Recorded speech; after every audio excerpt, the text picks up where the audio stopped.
présence de Dieu ce matin et nous voulons nous instruire dans cette voie. Dieu aime ses enfants et il les prépare pour les mauvais jours. Dieu ne permet pas que ses enfants soient surpris dans les difficultés. C'est pour cela ce matin, sous l'explication du Saint-Esprit, nous allons aborder le thème dont le sujet porte sur la persécution. La persécution. Il faut dire la persécution. Hier, au cours de l'enseignement, nous avons introduit ce thème. Mais malheureusement, il y avait beaucoup de personnes qui n'étaient pas là. Nous avons démontré l'importance de ce thème. Jésus a parlé de cela. Les apôtres sont venus et ils ont développé ce que Jésus-Christ avait dit. C'est aujourd'hui notre tour d'écouter cette parole afin d'être au même niveau d'information avec les chrétiens qui nous ont dépensé. Il ne doit pas avoir des choses qui nous échappent, surtout si ces choses sont importantes pour notre vie chrétienne, sinon pour notre survie dans le christianisme. Donc c'est pour cela que vous allez rester à nous sommes dans la présence de Dieu ce matin et nous voulons nous instruire dans cette voie. Dieu aime ses enfants et il les prépare pour les mauvais jours. Dieu ne permet pas que ses enfants soient surpris dans les difficultés. C'est pour cela ce matin, sous l'explication du Saint-Esprit, nous allons aborder le thème dont le sujet porte sur la persécution. La persécution. Il faut dire la persécution. Hier, au cours de l'enseignement, nous avons introduit ce thème. Mais malheureusement, il y avait beaucoup de personnes qui n'étaient pas là. Nous avons démontré l'importance de ce thème. Jésus a parlé de cela. Les apôtres sont venus et ils ont développé ce que Jésus-Christ avait dit. C'est aujourd'hui notre tour d'écouter cette parole afin d'être au même niveau d'information avec les chrétiens qui nous ont dépensé. Il ne doit pas avoir des choses qui nous échappent, surtout si ces choses sont importantes pour notre vie chrétienne, sinon pour notre survie dans le christianisme. Donc c'est pour cela que vous allez rester attentifs pour que nous puissions savoir ce que c'est que la persécution. Il faut dire encore la persécution. Nous allons prendre le texte de Marc chapitre 10, le verset 30.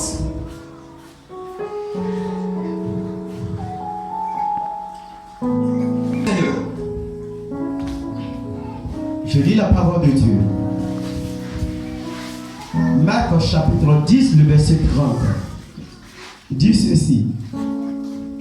Ne reçoivent au centuple présentement dans ce siècle-ci des maisons, des frères, des sœurs, des mères, des enfants et des terres avec des persécutions et dans le siècle à venir la vie éternelle.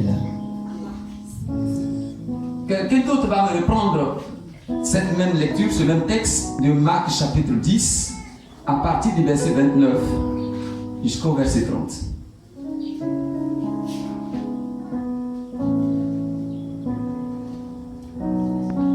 Marc 10, le verset 29 à 30. Jésus répondit, je vous le dis en vérité, il n'est personne qui ayant quitté à cause de moi et à cause de la bonne nouvelle sa maison, ou ses frères, ou ses soeurs, ou sa mère, ou son père, ou ses enfants, ou ses terres, ne reçoivent au centuple présentement dans ce siècle-ci des maisons, des frères, des soeurs, des mères, des enfants et des terres avec des persécutions et dans le siècle à venir, la vie éternelle. Parole du Seigneur. On acclame le Seigneur Jésus-Christ pour cette belle parole qu'il a donnée à chacun de nous pour s'asseoir. Voyez comment le Seigneur nous a aimés. Il nous a tellement aimés qu'il dit ceci, que quiconque va l'aimer plus que ses chants, celui qui va aimer Jésus plus que son travail, celui qui va aimer Jésus plus que ses enfants, celui qui va aimer Jésus plus que tout, et au point où il a pu abandonner tout ce qu'il y a dans le monde pour suivre Jésus, Jésus dit qu'il lui promet. Il dit qu'il te promet. Ce que tu as perdu, tu vas retrouver cela. Tout ce que tu as laissé dans le monde à cause du nom de Jésus, tout ce qui est gâté à cause du fait que tu es devenu chrétien, tout ce qui n'a plus marché apparemment à cause du fait que tu es devenu chrétien, Jésus te rassure ce matin qu'il te donne 100 fois ce que tu as perdu. Dans ce siècle présent, ça veut dire que pendant que tu es encore en vie, pendant que tu es encore sur la terre, Jésus te promet d'avoir 100 fois la valeur de ce que tu as perdu à cause de lui. Il te promet d'avoir une longue vie qui va te permettre d'avoir 100 fois. Parce que si tu avais un, pour que tu aies jusqu'à 100, ça suppose que tu dois vivre encore longtemps. C'est une bénédiction, n'est-ce pas? C'est beau de suivre Jésus. C'est merveilleux d'abandonner le monde et de suivre Jésus. Que c'est merveilleux de quitter le monde et de suivre Jésus. Car Jésus dit qu'il ne t'oublie pas. Il ne va jamais t'oublier. Tous ceux qui se sont trompés pour choisir Jésus, tous ceux qui ont réfléchi et ils ont choisi Jésus comme la part, Jésus dit qu'il vous bénit au semblant. Si tu es véritablement attaché à Jésus, quel que soit ce que tu as perdu, tu vas retrouver cela au centuple. Alléluia. Mais ce n'est pas fini.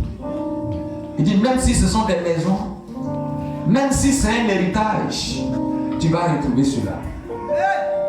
Mais il dit, il ajoute comme bonus, le bonus qu'il te donne, de surcroît, quand il a fini de te donner 100 fois ce que tu avais avant, il te donne en surplus quelque chose. C'est quoi? La persécution.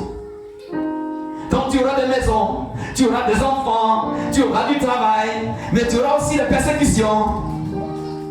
Alléluia. Donc la persécution est vue ici comme quoi? Comme un droit que tu dois recevoir de Dieu. Ça fait partie de ton héritage. Ça fait partie de ce que tu vas posséder. Alors est-ce que tu es content de recevoir cette bénédiction qu'on appelle la persécution? Est-ce que tu sais ce que c'est que la persécution?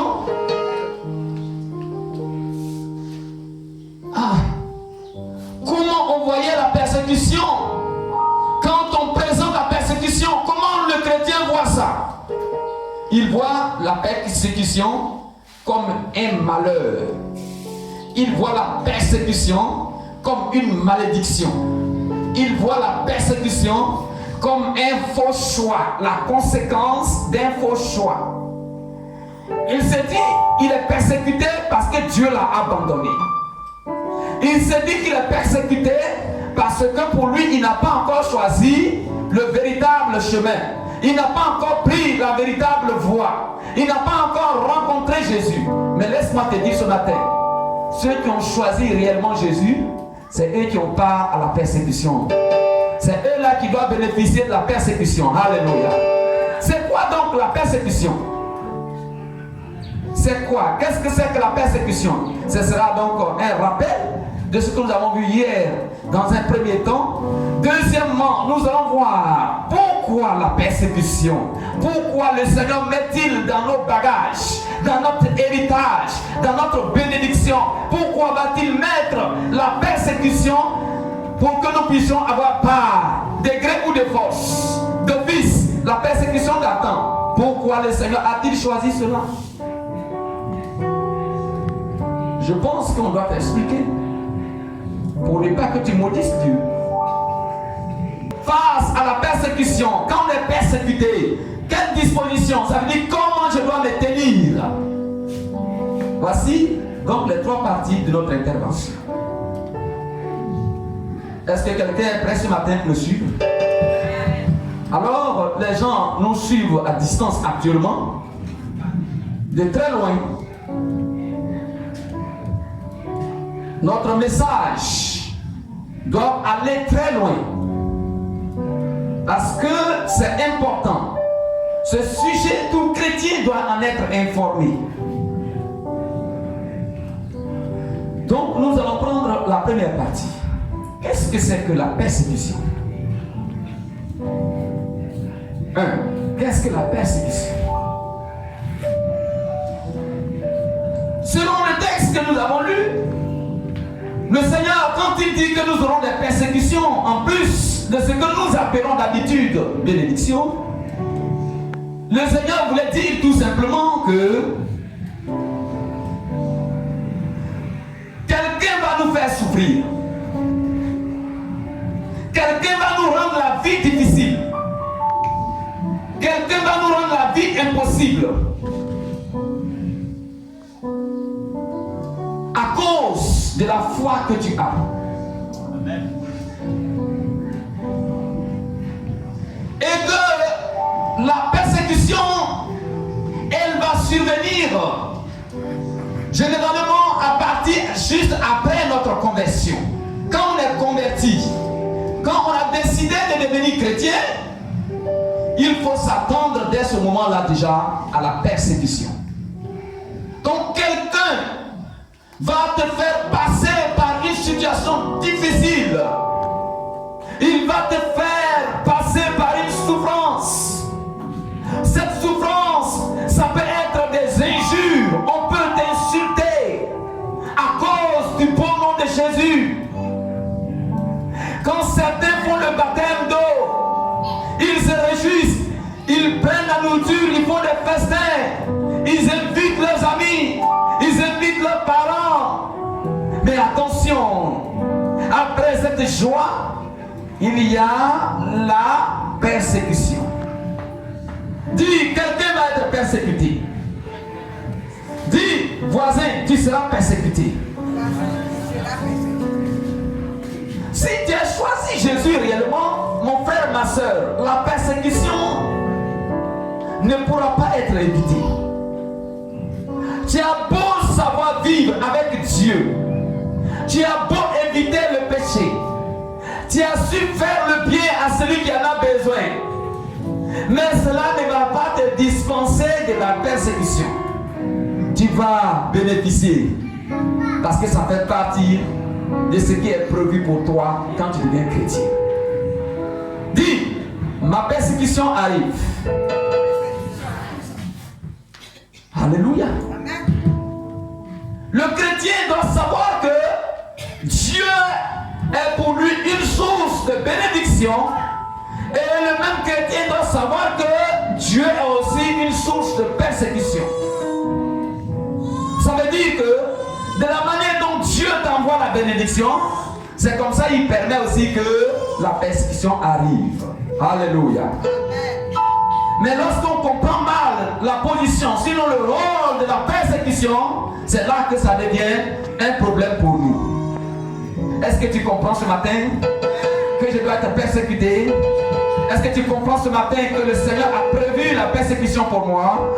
Ça veut dire que le Seigneur permettra que quelqu'un me fasse souffrir, que quelqu'un va me faire souffrir, quelqu'un va me rendre la vie difficile, quelqu'un va s'opposer à ma foi. Je veux devenir vrai chrétien. Il va se trouver sur mon chemin des individus, mon frère, ma soeur, ma mère, mon père, et tous les hommes autour de moi. Ils vont s'opposer à moi, à ma foi. Et il faut que je l'accepte.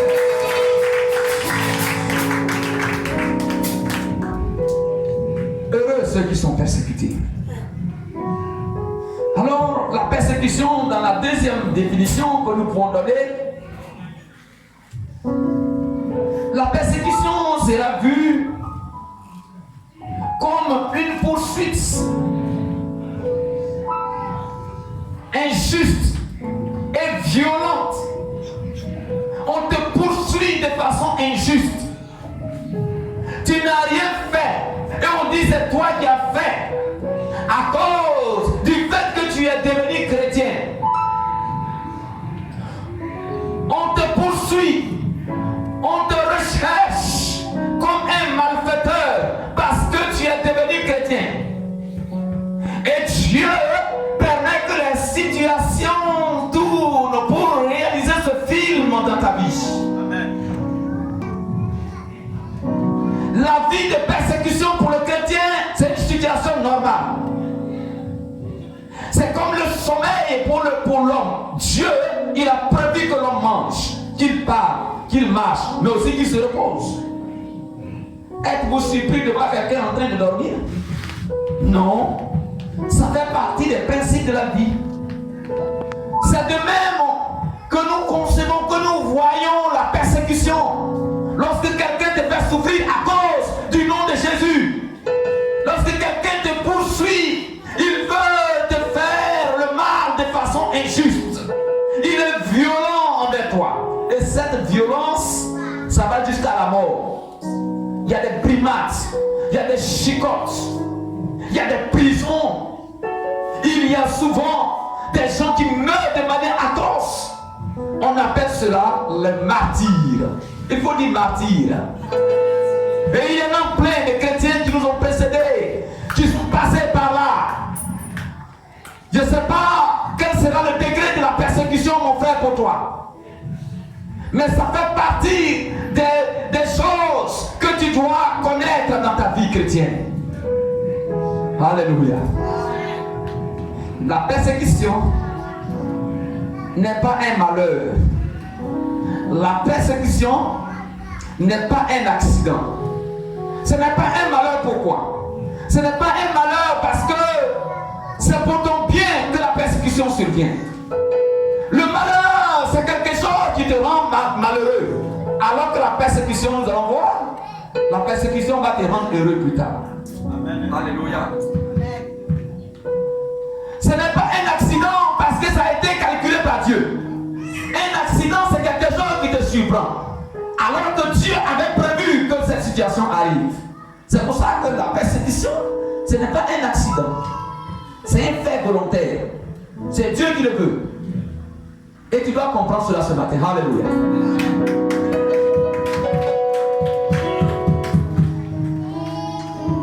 Nous allons voir Matthieu chapitre 10, le verset 23.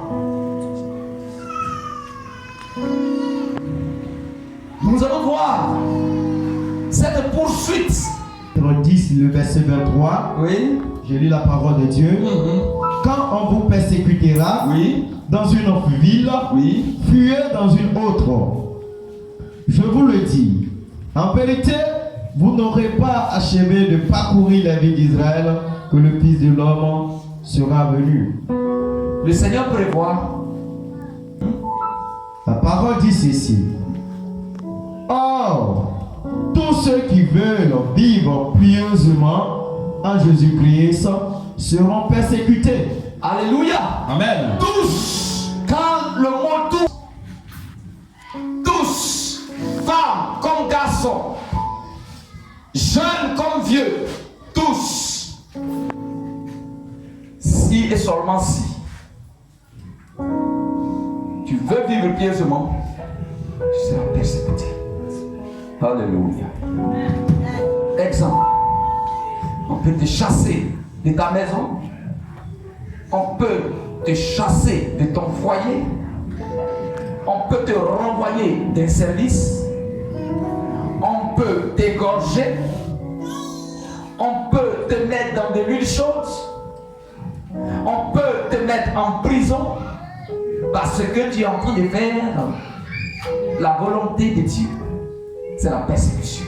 Alléluia. Amen. Donc voilà comment nous pouvons définir ce que c'est que la persécution. Donc la persécution, c'est une situation difficile, une situation compliquée dans laquelle ton frère, celui qui est autour de toi, te met à cause des affaires de Dieu. Alléluia. Nous allons passer au petit 2.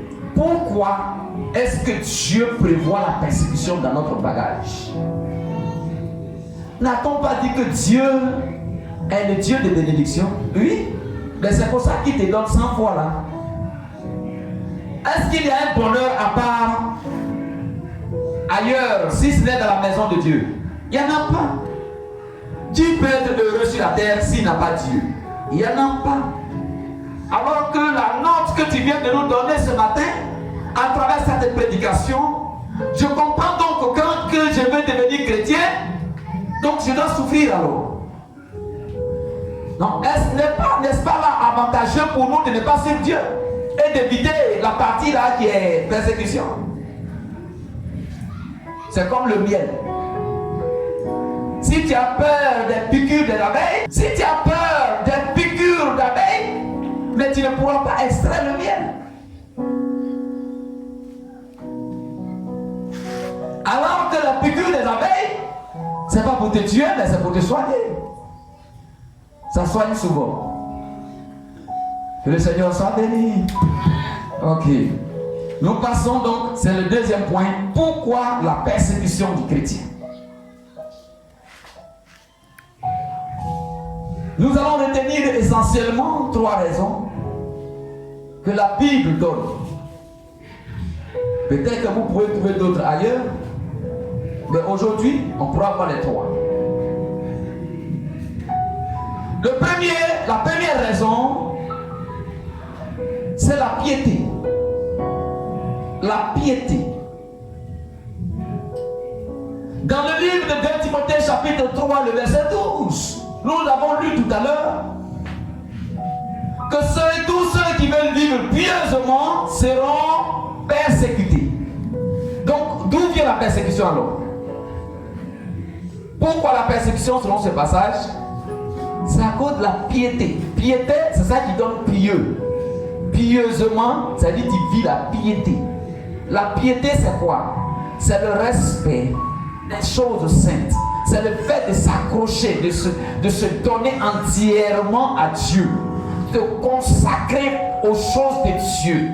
Tu es dans le jeûne, tu es dans les prédications, tu es dans la vie de sainteté, l'ensemble de toutes les valeurs religieuses chrétiennes que tu es en train de mettre en application, c'est tout ça qu'on appelle la piété.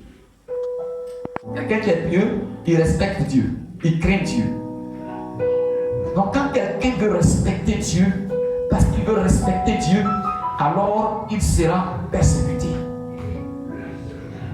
Dieu n'a pas dit que quand il va commencer à vivre la vie chrétienne normale, Dieu n'a pas dit que quand il va commencer à vivre loin de l'impudicité, Dieu n'a pas dit que quand il va vivre loin du vol, Dieu n'a pas dit que quand il va vivre loin du vol, qu'à cause de ça, ils vont t'aimer.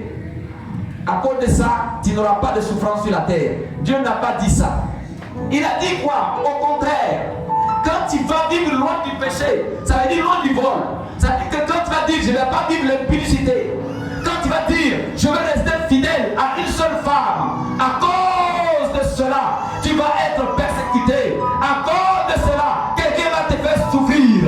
Donc pour tous ceux, tu veux rentrer dans la voiture, tu veux allumer la voiture, mais le bruit que ça va faire, c'est normal. Parce que lui qui a fabriqué la voiture, il a dit le bruit là, ça ne pourra pas être empêché. Si tu veux allumer pour avancer, forcément le bruit là, ça va venir du moteur. Donc Dieu dit, quand tu veux vivre avec lui là, à cause de ça, tu vas souffrir. Si tu t'approches de Dieu, ça envoie des choses autour de toi.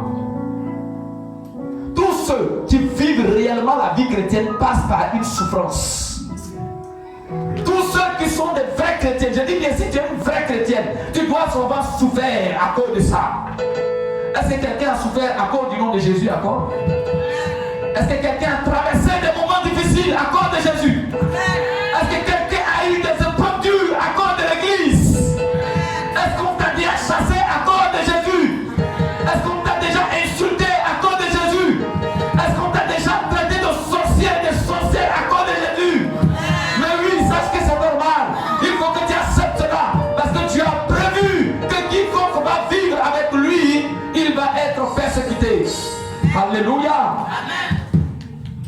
tous ceux qui ne sont pas encore passés par la persécution, je voulais vous poser la question. Alors, est-ce que vous êtes vraiment des chrétiens? Il faut poser la question à ton frère. Est-ce que tu es vraiment chrétien? Si tu n'as pas été encore persécuté, est-ce que tu es vraiment chrétien? Ah bon? Mais c'est pas possible. Donc on est persécuté à cause de quoi? À cause de la vie de respect pour Dieu. Deuxièmement, avant peut-être de passer à là, on peut prendre 1 Pierre 4, verset 3 à 4 encore pour renforcer. 1 Pierre 4, verset 3 à 4. Le verset 3 à 4. Oui. Au verset 3. Oui. C'est assez.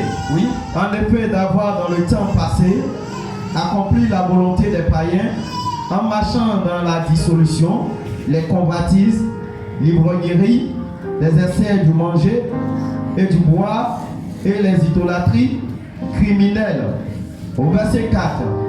Aussi trouve-t-il étrange que vous ne vous précipitiez pas avec eux dans le même débordement de débauche et ils vous calomnient. Voilà. Il dit, tu avais ton gars sûr là, c'était un voleur, c'était un effronté, quelqu'un qui ne respecte pas les femmes. Ta camarade là, c'était une prostituée. Ton ami là, c'était un drogué. Vous étiez ensemble, vous étiez d'accord. Souvent tu l'accompagnais, tu lui donnais des conseils. Et soudain tu viens, tu lui dis que je ne suis plus ce que tu es en train de vivre. Je ne veux plus t'accompagner pour aller voler. Je ne peux plus te suivre dans ce que tu es en train de faire. Je ne pourrai plus être dans le bistrot pour boire avec toi, car je suis devenu chrétien. Il dit, ah bon, c'est ce qu'il est en train d'expliquer. Il trouve étrange. Et depuis quand? Depuis quand tu es devenu pasteur? Et ça les énerve. Depuis quand tu es devenu pasteur? Mon ami, il faut revenir à la raison. Tu as perdu la tête. Le christianisme, ça c'est pas une vie. La persécution commence par là. Souvent, ce sont vos amis, les hommes qui sont plus proches de vous, qui vont vous maltraiter parce qu'ils voient, ils connaissaient votre vie passée, mais ils voient que vous ne vivez plus comme eux. Ils commencent à vous critiquer, ils commencent à vous dénigrer, ils commencent à vous insulter, ils vous aiment en horreur, ils vous haïssent, ils vous rejettent. On était ensemble et c'est le diable qui les inspire ces choses. Vérité. Pour t'effrayer, pour que tu reviennes. Le Seigneur soit béni. Amen. Deuxième raison, vous ne devez pas ignorer cette réalité.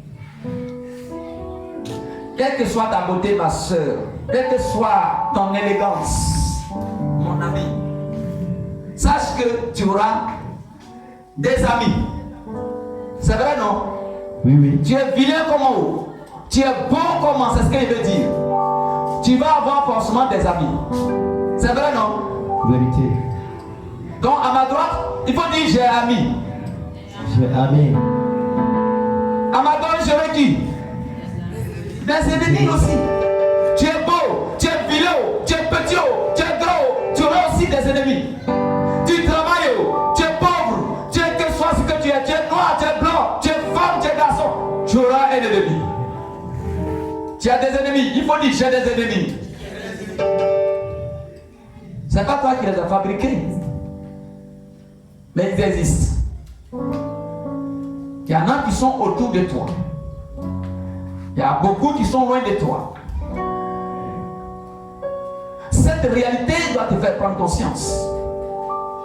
Mais un ami auprès d'un ami, qu'est-ce qu'il fait? Il travaille pour son ami. Mais l'ennemi aussi fait quoi pour son ennemi? Mais il travaille aussi. Et chacun doit jouer son rôle, bien aimé. De la manière que tu acceptes l'ami de travailler pour toi, de t'aider quand ça ne va pas. tu dois laisser aussi l'ennemi faire son travail. Alléluia.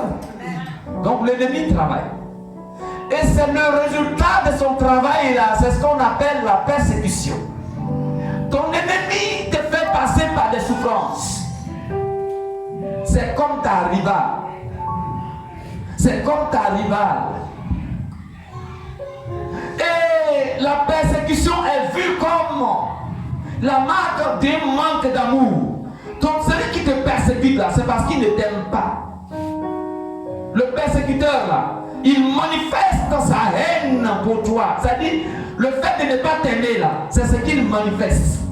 Si c'est toi qui as fait, il dit c'est toi. C'est pas toi qui as fait, il dit c'est toi. Donc quand un ennemi est là, il faut s'attendre à quoi? La persécution. Tu as des ennemis, ils vont te persécuter. Dieu n'a-t-il pas d'ennemis? Si.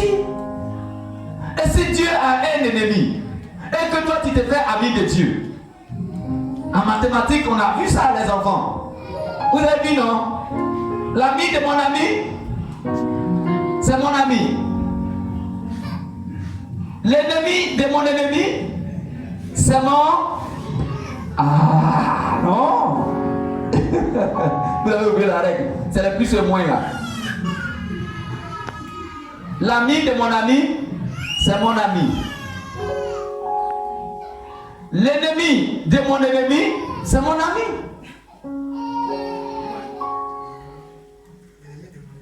C'est mon ami.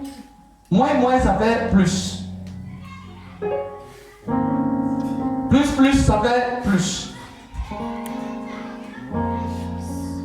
L'ennemi de mon ami, c'est mon ennemi. Moins plus, ça fait moins. Moins là, c'est ton ennemi.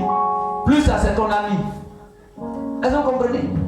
Donc, l'ami de Dieu là, c'est qui? C'est ton ami aussi. Si tu es ton ami de Dieu, que Dieu est ton ami, donc son ami là aussi, c'est ton ami.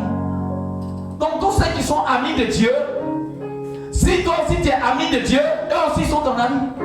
Donc, si Dieu a un ennemi, et que toi tu es ami de Dieu, mais cet ennemi là, il devient ton ennemi aussi. Exemple, Satan n'aime pas Dieu. Satan est l'ennemi de Dieu. Donc si tu es ami de Dieu, tu deviens ennemi de qui? De Satan. Comment moi je ne suis pas d'accord avec toi, et toi tu es d'accord avec lui, et puis tu veux qu'il soit d'accord avec toi? Non. Donc du fait que Dieu a des ennemis, donc nous aussi, nous serons des ennemis. Puisque nous voulons aimer Dieu. Est-ce que ça va? Donc tous ceux qui vont être aimés par le monde, par les ennemis de Dieu, ils ne sont pas amis de Dieu. Que le Seigneur soit béni. Que le Seigneur soit béni. C'est pour ça que si tu es chrétien, tu dois t'attendre à la persécution qui vient de ton ennemi. L'ennemi a attaqué Dieu. Mais toi, tu ne veux pas que l'ennemi, tu penses que l'ennemi ne va pas t'attaquer. Donc, la persécution vient du fait qu'il y a des ennemis qui sont sur la terre.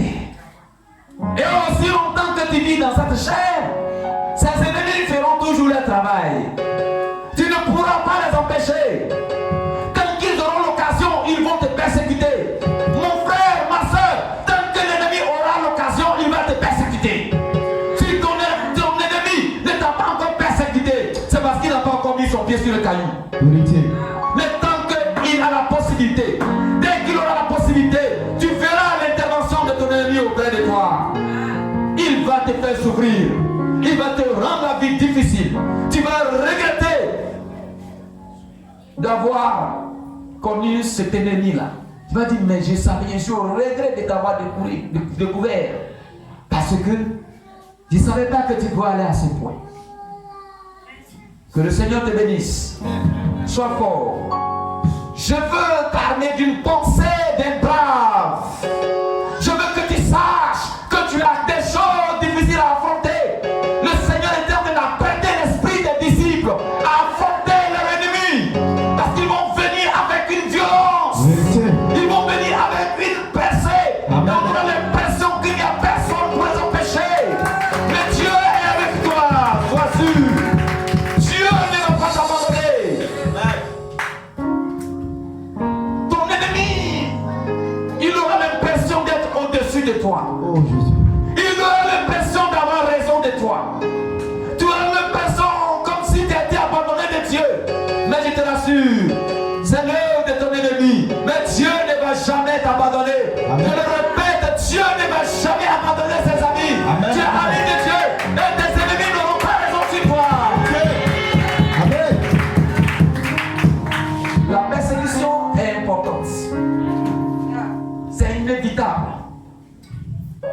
frère, ma soeur, mets ça dans ta tête.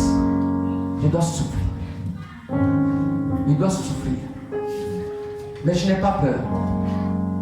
Jésus et moi, nous cheminons ensemble. Jour après jour, il va te montrer le chemin. Il va t'ouvrir le chemin.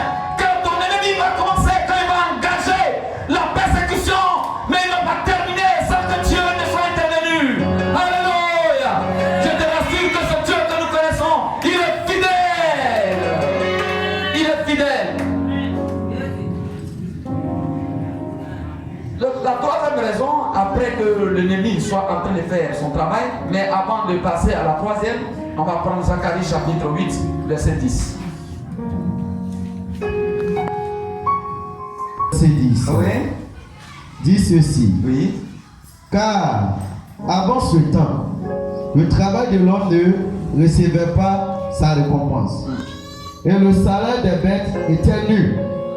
Il n'y avait point de paix pour ceux qui entraient et sortaient à cause de l'ennemi, et je lâchais tous les hommes les uns contre les autres.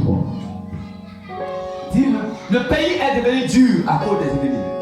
C'est difficile et dur à cause des ennemis. Dans le christianisme, il y a des ennemis. Est-ce que c'est bien compris? Cette vie chrétienne là, il y a une affaire d'ennemis dedans. C'est ce que je veux dire. Est-ce que c'est bien reçu? Amen. Passe à la troisième raison. Pourquoi la persécution? Si un ennemi est là, que Dieu te bénisse, il est comment? L'esprit de grâce repose sur toi. Est-ce qu'on comprend ça? C'est parce que l'esprit de grâce repose sur toi, il y a une persécution qui vient. Quand l'ennemi voit la grâce, la gloire que te réserve, que Dieu te réserve, il commence à te faire la guerre. Vous avez appris dans le livre d'Apocalypse chapitre 12. Le dragon était en train d'attendre quand la femme était enceinte. Le dragon était en position pour attendre l'enfant qui allait sortir. Quelqu'un a pris position contre toi parce que ta gloire arrive. Amen. Il a déjà vu, l'ennemi a déjà repéré, il a déjà identifié. Oui, la gloire est sur toi. Et c'est ainsi que la sorcellerie, la magie arrive à voir dans le monde invisible la gloire et l'étoile qui brille sur toi. C'est pour ça qu'il commence à manigancer des choses contre toi. Les sorciers n'attaquent pas n'importe qui, ils ont dit la vérité. C'est parce qu'il y a une gloire sur toi que la sorcellerie agit contre toi. C'est parce que tu es élevé. L'Esprit de Dieu, l'Esprit de grâce veille sur toi, ça se pose sur toi. Et c'est pour cela que l'ennemi se pose à toi. Je vais vous dire, le diable ne fait rien avec ceux qui ne sont rien. Satan ne fait rien à ceux qui ne sont rien. Si tu n'as rien spirituellement, le diable n'a rien à voir avec toi.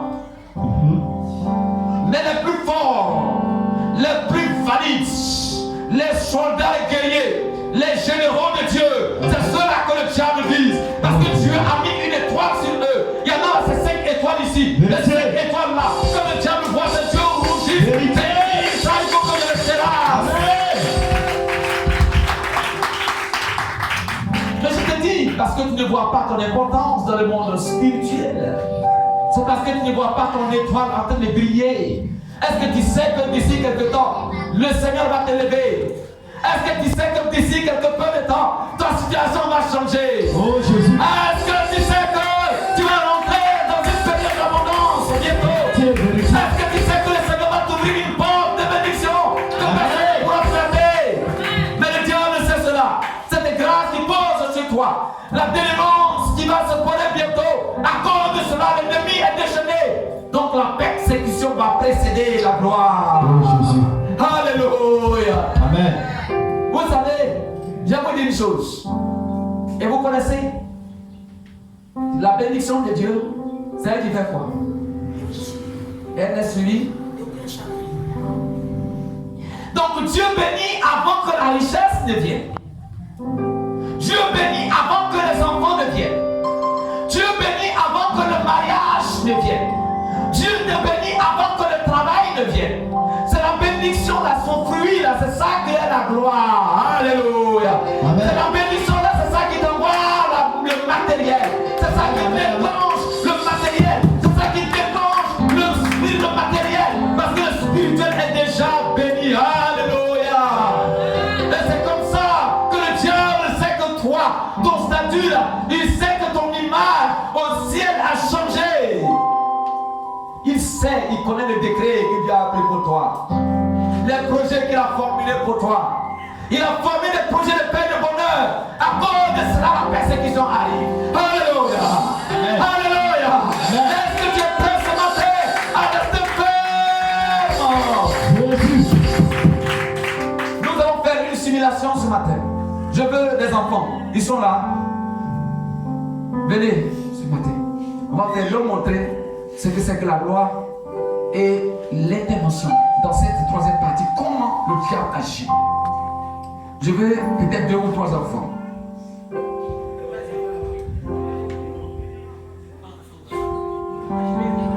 Arraché.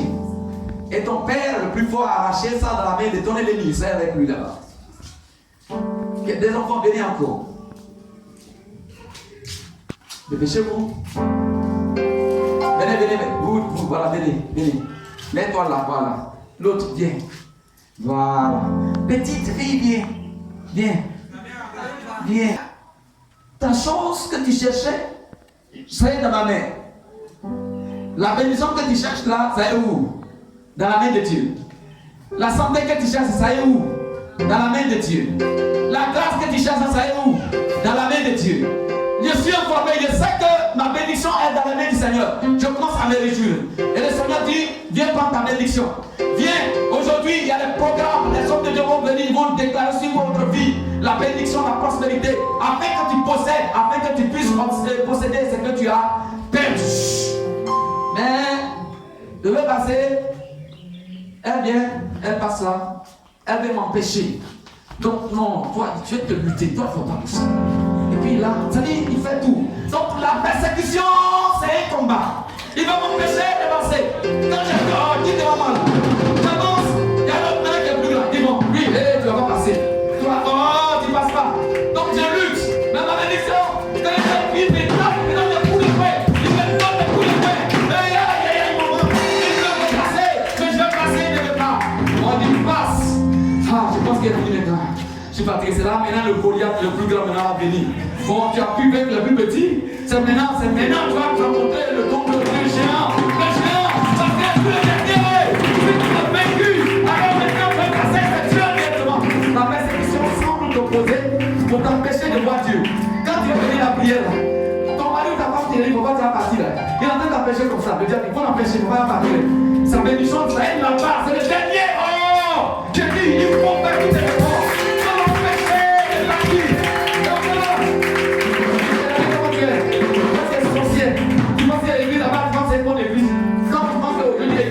C'est pour escroquer les gens.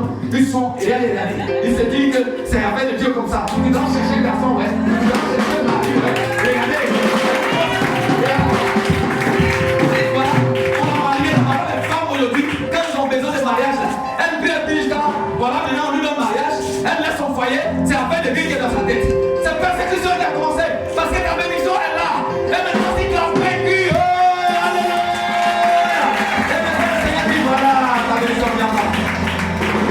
le mystère qui est dedans, il les a tous vaincus. Je le touche moi. Il me connaît déjà. Le plus grand, je l'ai vaincu. Est-ce que j'ai peur? Je passe maintenant avec la gloire. Quand il pense qu'il va venir, il commence à fuir. Parce qu'il sait qu'il est très grand. C'est le frère qui vit. Alléluia. Elle passe. Maintenant, la persécution, ils veulent éviter.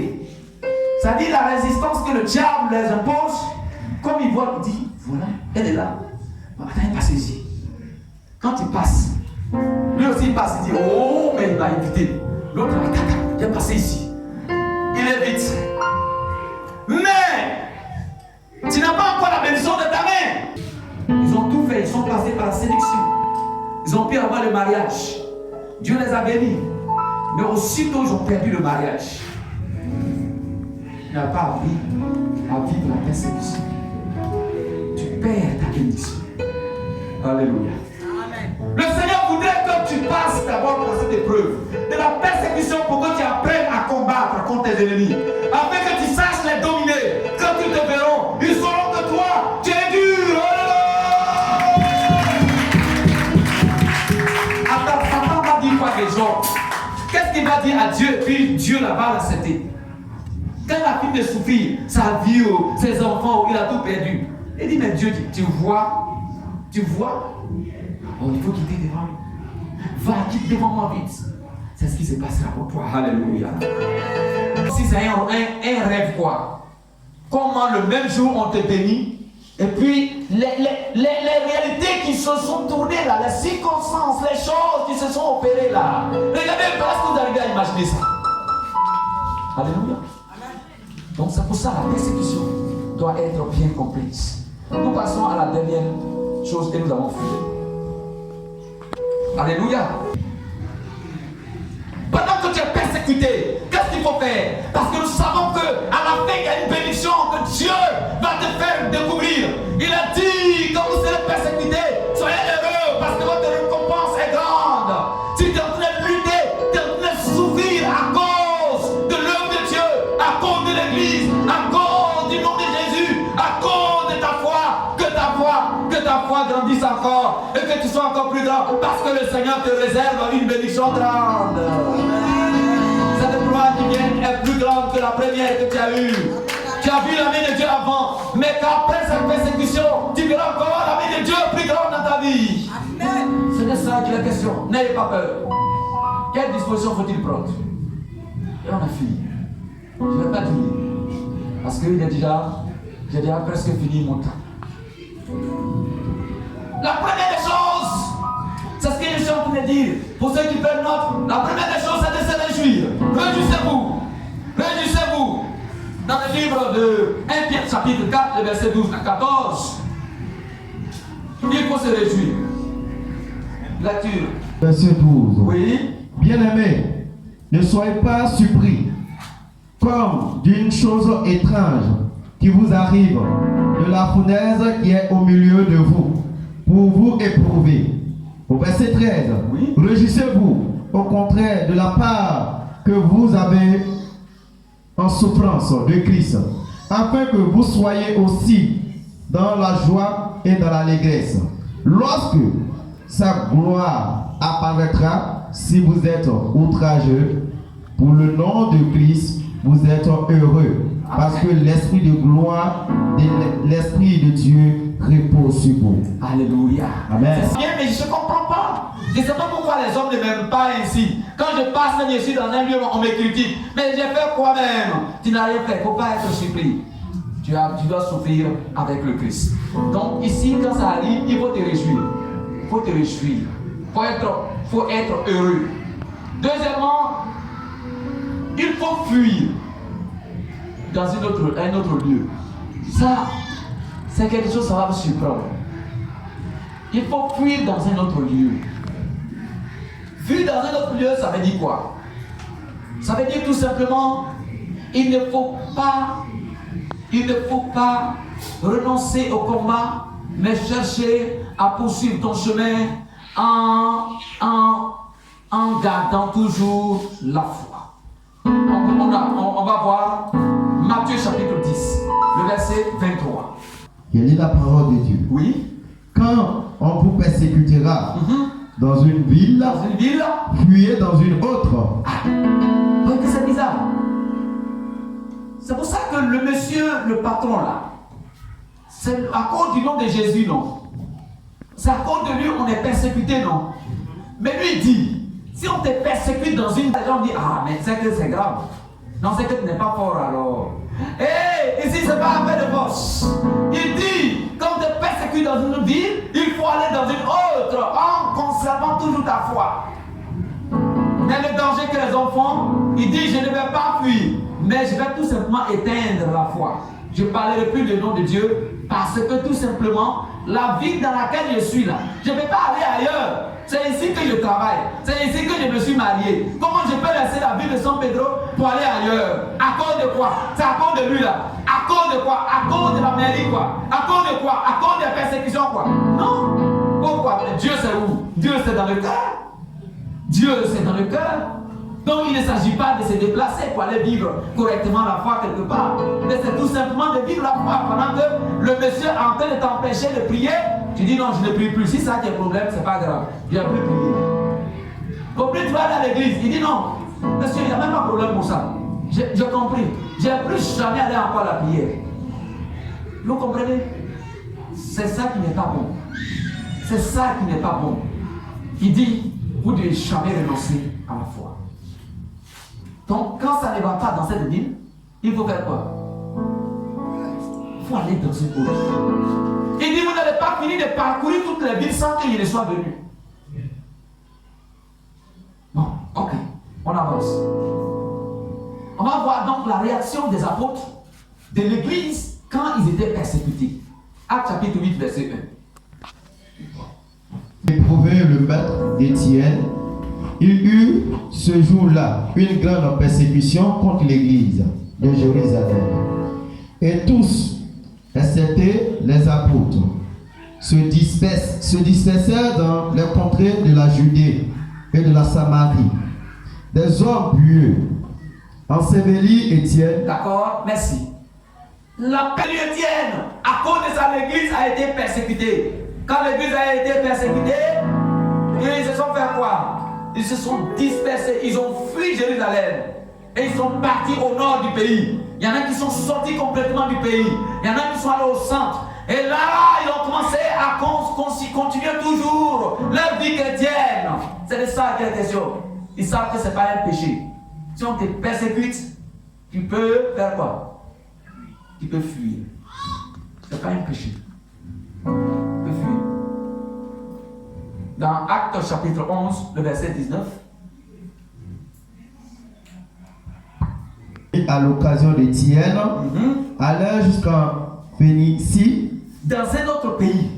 Ce que nous sommes en train d'expliquer, on dit d'autres sont partis jusqu'en Phénicie, au nord, dans un autre pays. Non? Est-ce que fuir, c'est un péché? Non. Jésus a dit fuir. Donc, voici une autre disposition. Si ça ne va pas, il faut fuir. Il ne faut pas renier la foi. Troisième point. Il ne faut pas avoir honte, mais il faut être fier d'être persécuté. Il y en a qui ont honte. Il y a une soeur, quand elle vient à l'église comme ça, c'était à Abidjan. Son mari vient, pendant que tout le monde est assis. Il rentre dans l'église, comme on est assis, et puis il prend la main de sa femme. Il agite d'abord devant tout le monde. Il a tête comme ça, il dit, mais toi, celui qui est garçon dans votre église, il n'a qu'à se lever, il va parler, viens voir. Il dit la femme, il a tête, c'est une grande dame qui est plus grande, grosse. Mais il apprend comme ça. Mais le mercredi soir, elle est là, elle dit, toi, c'est la journée où tu as pris comme ça, la nuit tu es venu, tu vas mourir. On dit, mais si je suis de toute façon, il va mourir. Donc, elle n'a pas tué en même temps. Elle peut dire ça que je suis mort à cause de Dieu. Alléluia! Cette femme, elle a persévéré. Vendredi, elle va venir le soir à la prière. Le samedi, elle va venir à l'enseignement. Souvent, c'est le samedi, il vient parce que lui aussi, il va au travail. Et il vient, il la trouve. Il fait les mêmes choses. Jusqu'à ce que le mari, un jour, quelque chose s'est passé. Et puis il a dit non. Ce que je suis en train de faire, c'est pas juste. Elle va à la prière là, elle me fait quoi? Elle n'a jamais cherché garçon. Elle a toujours été gentille. Quand lui-même il a problème, c'est la même femme qui l'aide. J'ai des enfants avec elle. Mais pourquoi est-ce que je la méprise de la sorte? Il est venu et il s'est mis en genoux devant nous. Pour dire, vous êtes une bonne église. Vous êtes des pasteurs. Personne n'a osé un jour m'insulter à cause de ce que je maltraite ma femme. À partir de Dieu, je suis chrétien.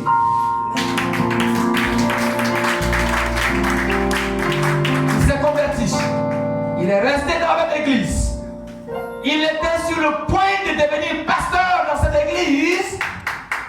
Et malheureusement, il est mort. Cette femme, elle existe encore. C'est la sœur Henriette. Elle est encore à Abidjan. Elle s'est remariée. Cette sœur, elle est encore dans l'église. Alléluia. Je donne cet exemple pour dire que il faut être fier. Elle est fière quand elle raconte. Moi, à cause de Dieu, j'ai souffert. On m'a giflé à cause de Dieu. Toi, tu as eu quoi? À cause de Dieu. Quand on te donner, viens te donner ton compte à cause de Dieu, je dis moi. Tu m'as bien regardé. À cause de Jésus, quoi? Pourquoi? Il faut que tu portes pour toi. Que le Seigneur soit béni. Si ça arrive, il ne faut pas avoir honte. Mais il faut être fier. Le verset 1, Pierre chapitre 4, verset 15 à 16. Verset 15 à 16. Le verset 15. Oui. Que nul de vous, en effet, ne souffre comme meurtrier, ou voleur, ou malfaiteur, ou comme s'ingérant dans les affaires d'autrui. Au verset 16. Mais si quelqu'un souffre comme chrétien, qu'il n'en ait point honte, et que plutôt il glorifie Dieu à cause de ce nom. Alléluia. Amen. Si quelqu'un souffre comme chrétien, qu'il n'en ait pas honte, mais qu'au contraire, il glorifie Dieu, qu'il soit fier, qu'il soit heureux. Donc, dernier point, avant-dernier, il faut bénir le persécuteur. Il faut le bénir. Si tu n'as pas fait ça, tu as raté une grande chose. Il faut faire quoi au persécuteur? Il faut le bénir. Lui qui te persécute là, il faut le bénir. Allez, on va lire. Romains chapitre 12, verset 14. Verset 14. Romains chapitre 12, le verset 14. Bénissez ceux qui vous persécutent. Bénissez ceux qui vous persécutent.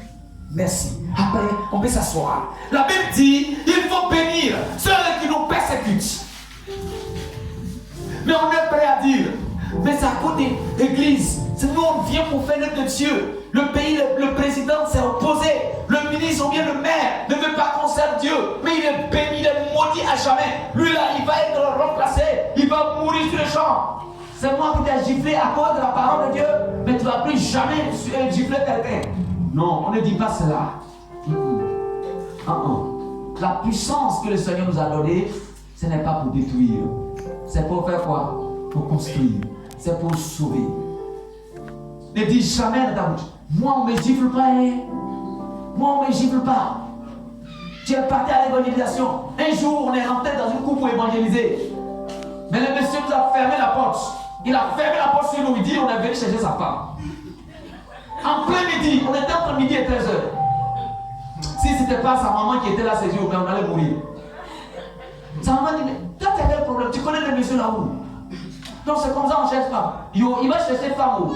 C'est pas dans sa maison, dans sa chambre, il va aller chercher ta femme. C'est toi dans ta propre chambre, où ta maman est ici, où tout le monde peut être là, où toi tu peux venir à l'heure à laquelle tu ne sais pas. C'est là qu'il va venir chercher femme. Tu es venu, tu as trouvé que la porte est fermée? Dis non. Tu as trouvé qu'ils sont dehors? Dis non. Si tu le touches encore, tu vas voir ce qu'elle te montrer. C'est sa maman qui m'a défendu. Alléluia. C'est une bonne maman. Que le Seigneur la bénisse encore. Alléluia. Mais le monsieur n'a rien compris. Il a entendu me persécuter.